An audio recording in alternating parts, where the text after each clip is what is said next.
President Biden is in Europe today announcing more military support for Ukraine, additional sanctions, and plans to take in up to 100,000 Ukrainian refugees. Yeah, Alice Barr with the update from Washington. Jenny and Adonis, today's gathering of world leaders comes exactly 1 month after Russia first invaded Ukraine. And many of the steps announced are in line with what's already been done to punish Russia, begging the question, what will finally end Vladimir Putin's war?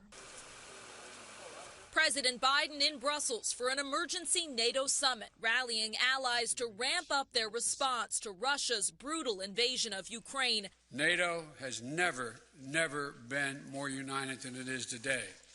Putin is getting exactly the opposite what he intended. The president announcing new sanctions on 400 Russians that fuel the Russian war machine.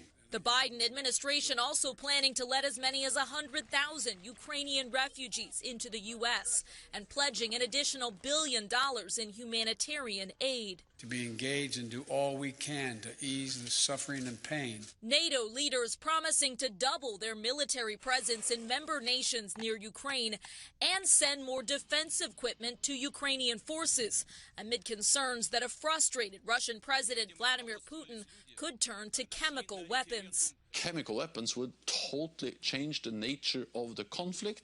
It would be a blatant violation of international law. It would trigger a response in kind.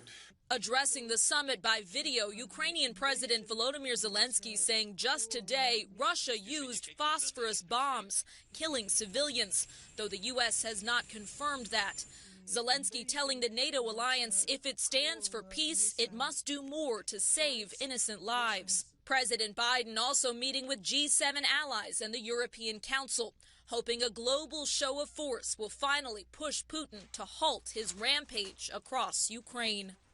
Forcing today that he believes Putin has committed war crimes in Ukraine and saying he supports kicking Russia out of the G20 group of nations, a move that would deny Putin a seat alongside the world's most powerful leaders.